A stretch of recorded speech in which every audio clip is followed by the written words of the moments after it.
Hey everybody, welcome back to the Flannel Phillip channel. I'm here at the Big Iron Classic 2021 in Casson, Minnesota. I just made a new friend, Barry.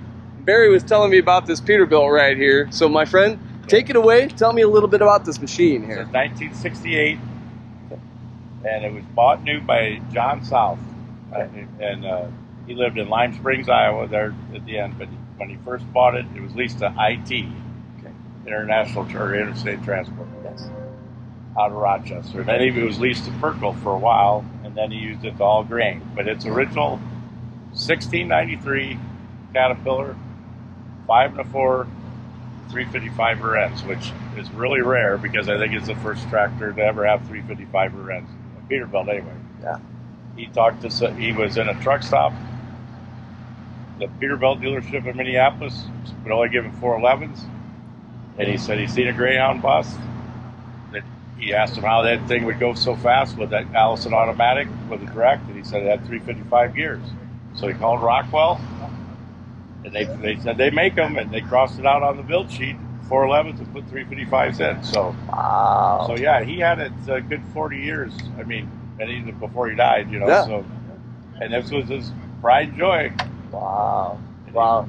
So you bought the truck from John South directly. So you're second owner. Yeah, from his estate. But yeah. Yeah. I'm the second owner. Wow. And, this truck's pretty much all original. I mean, the motor's never been out of the frame rails. You know, it's original rear ends, air ride, and everything. So it's kind of unique, and it's it's an ultralight cab.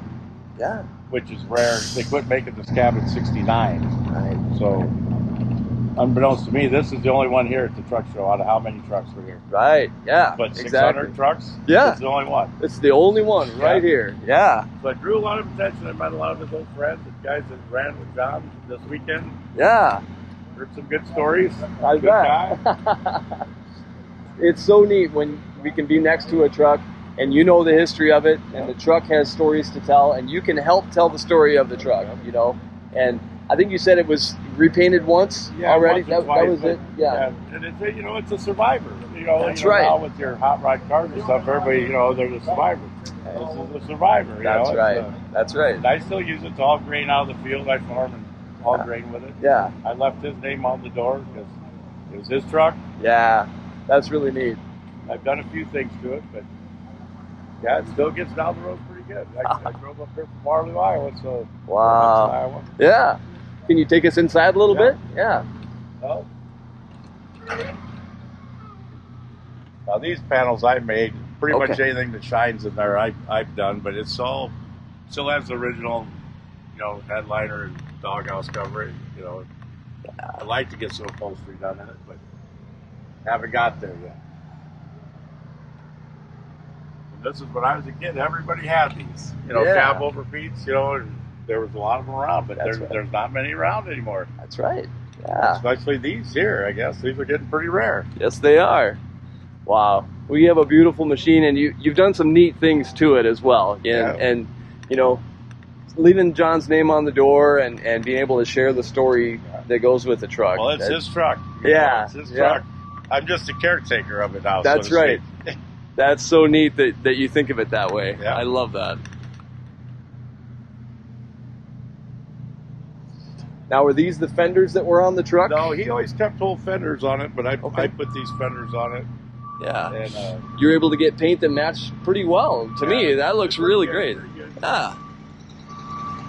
And of course, it would have had, when it was new, it had tube type, that tall rubber on it when it was new, and had tube type tires, so sure. A lot of that stuff's been updated. Yeah.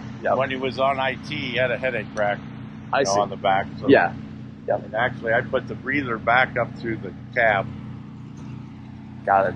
And I think he had that stuff mounted on the headache rack originally. Right.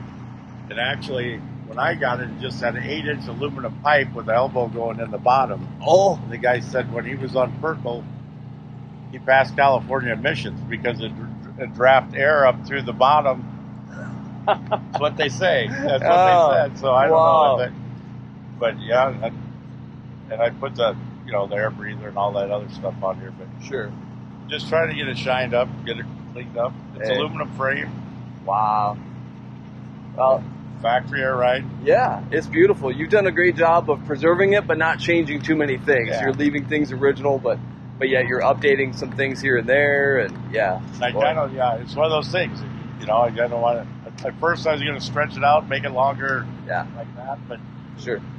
Hey, now I'm thinking, oh, maybe I should just get another truck and do sure. that with, and leave this one the way it is, because you know it is. It's an original Survivor truck that a lot of different opinions of people like to do with something like right. this. Right, I understand. Sometimes to see something that's been left alone. Yep. And is unmolested, that's really neat too. So yep. You've done a great job of trying to find that balance, I think. Just get it cleaned up and keep it clean. And yeah.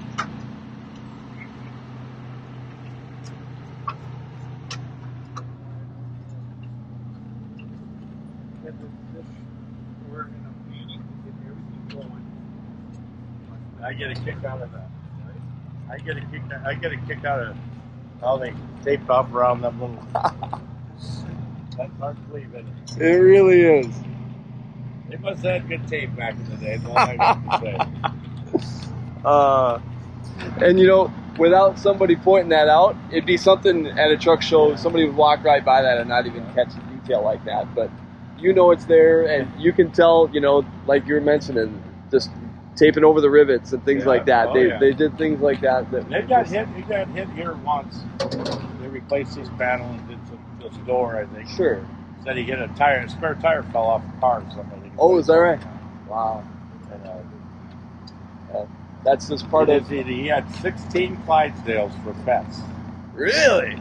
Wow. Would that eat up your Social Security check? Oh man. Wow, that's an expensive hobby. Oh yeah. More expensive than trucking, I would think. I would think so. Boy.